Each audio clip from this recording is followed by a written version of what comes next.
They weren't able to live in their own communities. They weren't able to contribute. This surgery brought them back to life. Some of them were able to go on and have children.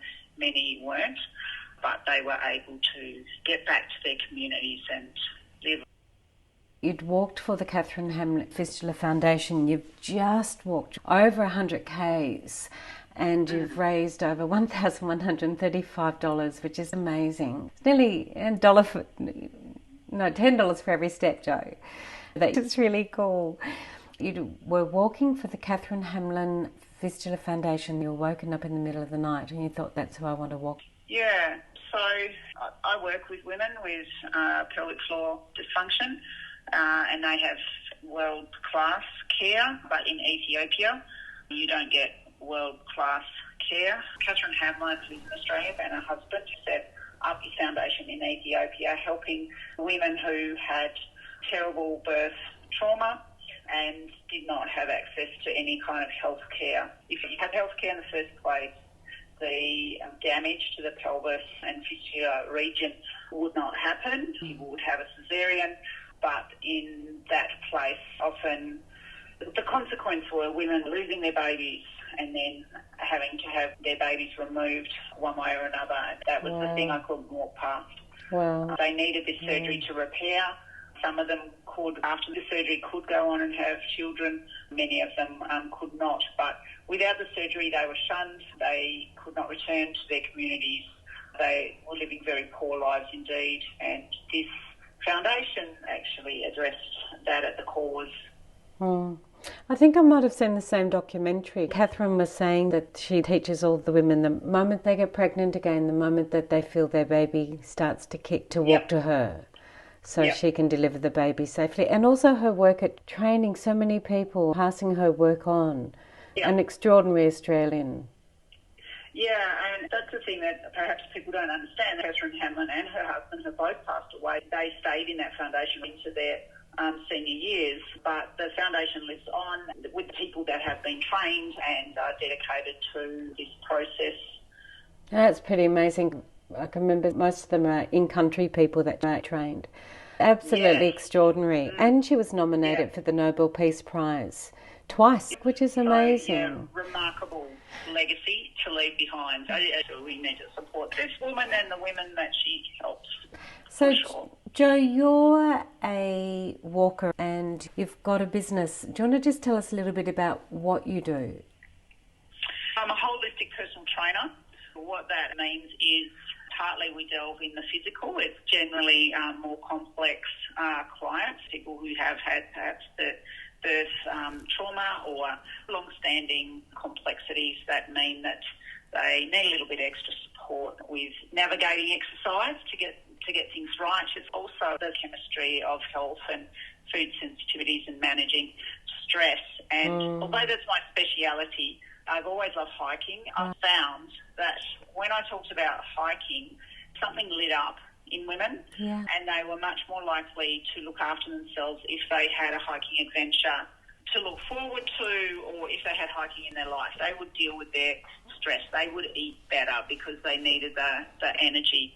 Women are selfless creatures. They often give so much to their families. I found particularly women sort of 40 plus looking for something for themselves too. Hiking ticks so many boxes. It's got that social element, the physical element, and you're out in nature, which is great for the brain. The green room, I call it. I go and visit the green room.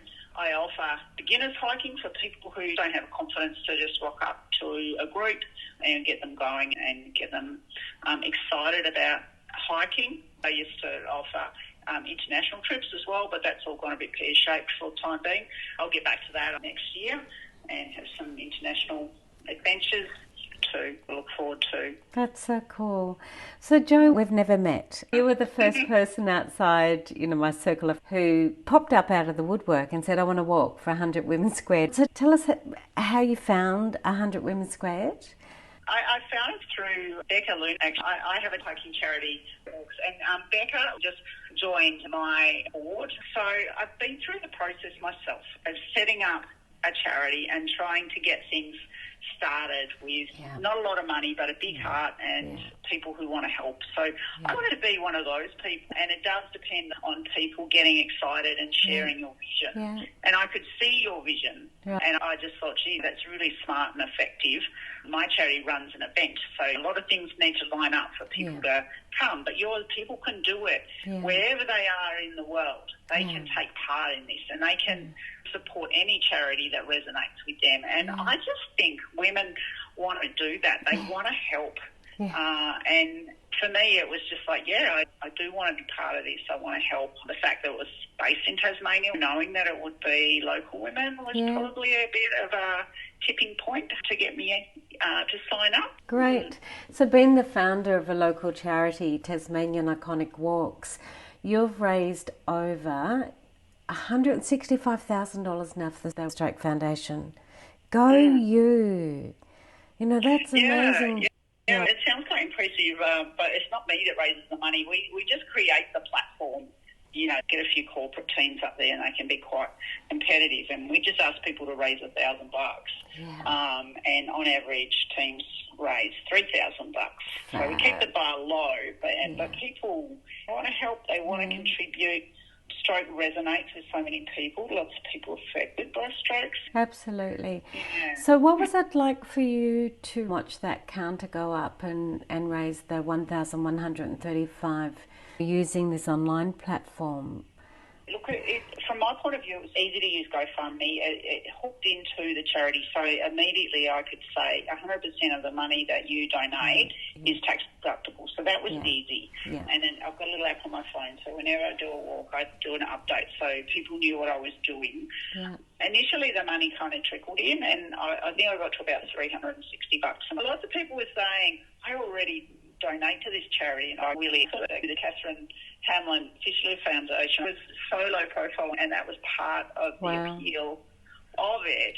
The platform was easy to use, so I didn't do anything really exciting with my hike. I always hike, so and everyone knows that I hike. Lots of people were watching, and but with this, it was just wandering around the streets with my dog. Really, I wondered at one stage, was that why the donations weren't coming in? And then I just started talking more about Catherine and the women. The donations would help, and the money came in quite quickly. If you're doing something exciting, people will follow you and support you. If you're not, talk about charity. Talk the charity. Talk the charity. The diversity that we've had in 100 Women² already, from Beck, who does her 115 Ks in 36 hours or something. Crazy. To our first woman, Dr. Anna Elliston, who walked around the laundromat car park to make up her Ks. So, Jo, the women have said walking intentionally for something, even walking around the car park, did something too. You were walking intentionally. You might have still just been walking your dog, but you were walking to raise money for women on the other side of the world whose lives would be horrendous. They're hard lives anyway, let alone having a fistula between your bowel and your vagina, incredibly challenging. So what was it like for you walking intentionally for 100 Women², Women Helping Women, as walker number 18? Like I said, there's something in us that likes to do a good deed. And to me, it was like I started the foundation, that's a good deed. Catherine set up her foundation, there's a good deed. I signed up to yours and people supported me, and that's a good deed. And that makes you feel good. People are looking for things that help others. It's a true definition of philanthropy, isn't it? That you expect nothing and just give.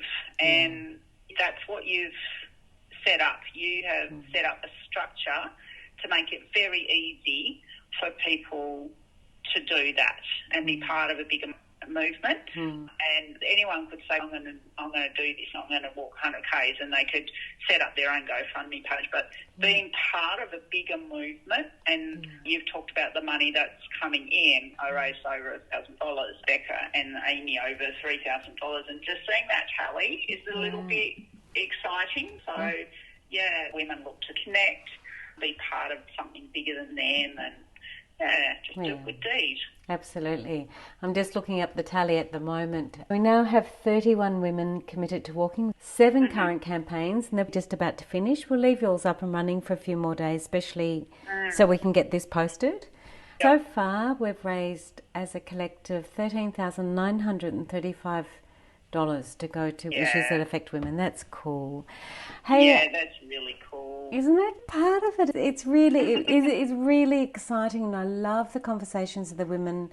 I loved when you said, reach out to me. I've walked. But you're our alumni now, Jo. You have walked for 100 women. I really look forward to meeting you in person. It will happen soon. But in the meantime, thank you so much. It's been a delight to get to know you this way. It's been lovely. Thank you so much. Thank you for the opportunity.